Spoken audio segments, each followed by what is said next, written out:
ఇలాంటి మరెన్నో వీడియోలు చూడడానికి like, share, subscribe and comment.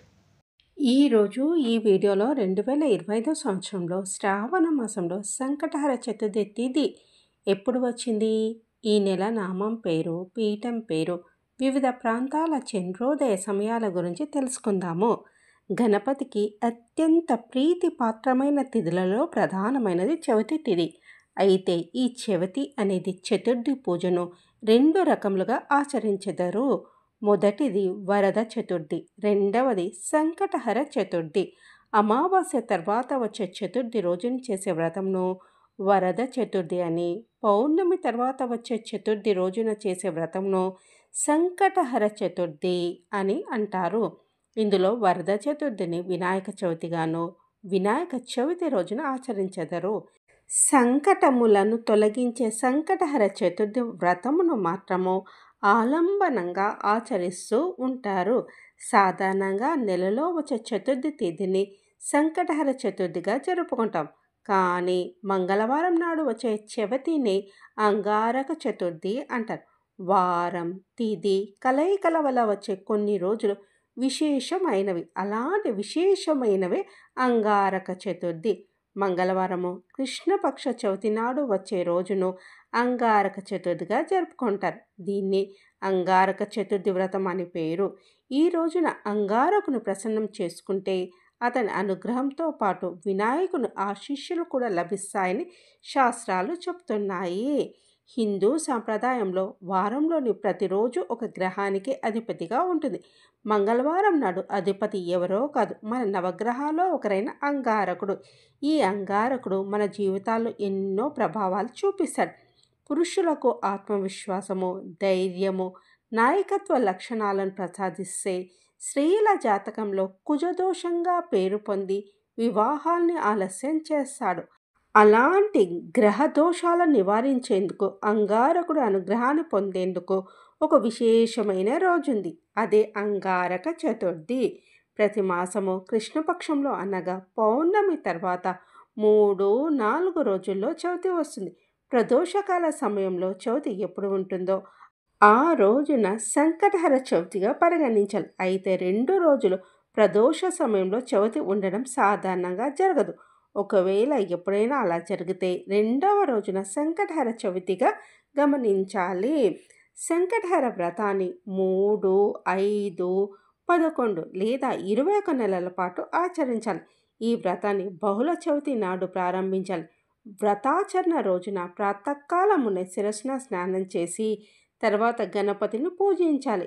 1/2 metre పొడవున్న తెలుపు లేదా ఎరుపు రవిక గుడ్డ ముక్క తీసుకొని వినాయకుడి ముందు పెట్టి దానిని పసుపు కుంకుమలతో అలంకరణ చేయాలి.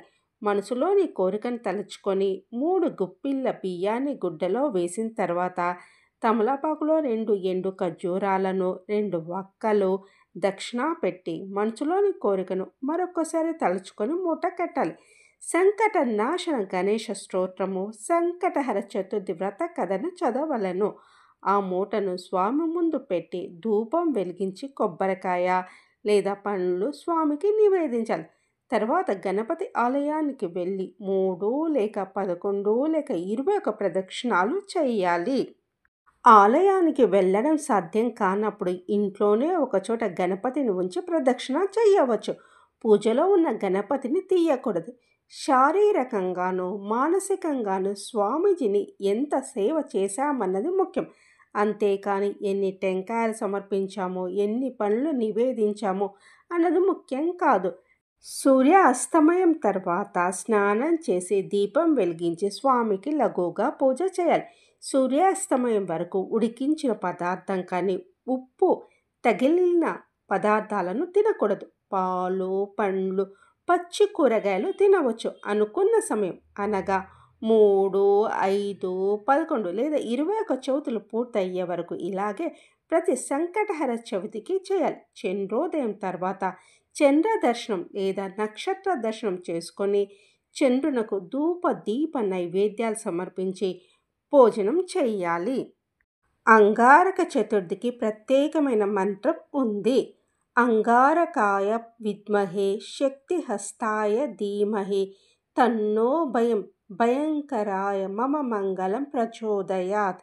ఈ మంత్రాన్ని 108 సార్లు జపించాలి. చంద్రోదయం అయిన తర్వాత భోజనం చేసి వ్రతాన్ని పూర్తి చేయాలి. మరుసటి రోజు ఉదయం మళ్ళీ వినాయకుని పూజించి వ్రతాన్ని ఉద్వాసన చేయాలి. అంగారక చతుర్థి వ్రత ప్రయోజనాల గురించి తెలుసుకుందాము. అంగారక చతుర్థి వ్రతం చేయడం వల్ల మంగళ గ్రహ దోషాలు తొలగిపోతాయి. ముఖ్యంగా స్త్రీల జాతకంలో ఉండే కుజదోషాలు తగ్గడానికి ఇది దోహదపడుతుంది. దీంతో వివాహం సులభంగా జరిగే అవకాశాలు పెరుగుతాయి.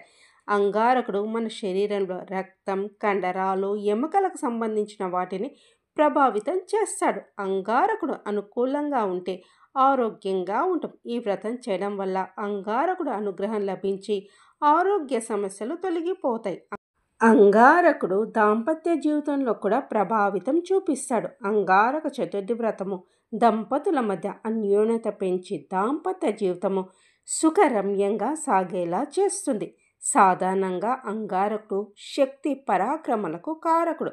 ఈ వ్రతం ఆచరించడం వల్ల అంగారకుడి అనుగ్రహం లభించి శుభ ఫలితాలు కలుగుతాయి. జీవితంలో ఎదురయ్యే సవాళ్లను ఎదుర్కొనే శక్తి, ధైర్యం లభిస్తుంది. 2025 సంవత్సరంలో ఆగస్టు 12వ తేదీన వచ్చి 13వ తేదీ వరకు సంకటహర చతుర్థి ఉంటుంది. శ్రీ విశ్వావసు నామ సంవత్సరము, శ్రావణ మాసము, వర్ష ఋతువు, దక్షిణాయనము. 12వ తేదీ ఆగస్టు 2025 మంగళవారము ఉదయం 8:40 ప్రారంభమై 13వ తేదీ ఆగస్టు 2025 బుధవారం ఉదయం 6:35 వరకు చవితి తిథి ముగుస్తుంది. ఈ నెల నామం పేరు హేరాంబ మహాగణపతి. పీఠం పేరు గణపతి పీఠం. వివిధ ప్రాంతాల చంద్రోదయ సమయాల గురించి తెలుసుకుందాము. ముంబై రాత్రి 9:18, బెంగళూరు రాత్రి 9:01, హైదరాబాద్ రాత్రి 8:56, పూణే రాత్రి 9:15, అహ్మదాబాద్ రాత్రి 9:20, వడోదర రాత్రి 9:17, న్యూఢిల్లీ రాత్రి 8:59. పురాణాల్లో అంగారక చతుర్థి ప్రస్తావన గురించి తెలుసుకుందాము. పురాణాల ప్రకారము ఒకసారి దేవతల రాజైన ఇంద్రుడు తన విమానంలో భూమి మీద ప్రయాణిస్తున్నాడు. ఆ ప్రయాణం మధ్యలో ఉన్నట్టుండి ఆ విమానం కిందికి దిగి ఎంత ప్రయత్నించినా పైకి ఎగరలేకపోయింది. అయోమయంలో పడిన ఇంద్రుడు నారదుని కలుసుకున్నాడు. భూమి మీద అంగారక చతుర్థి వ్రతం చేసిన వారు ఆ వ్రత ఫలాన్ని ధారపోస్తే తప్ప విమానం కదలదు అని చెప్తాడు. దేవతలు వెంటనే ఆ స్త్రీని వెతికి ఆమె వ్రత ఫలాన్ని స్వీకరించి విమానం ద్వారా స్వర్గానికి చేరుకుంటారు. ఆ స్త్రీ జీవితాంతం సుఖ సంతోషాలతో జీవించి చివరికి స్వర్గలోకానికి చేరుకుంటుంది.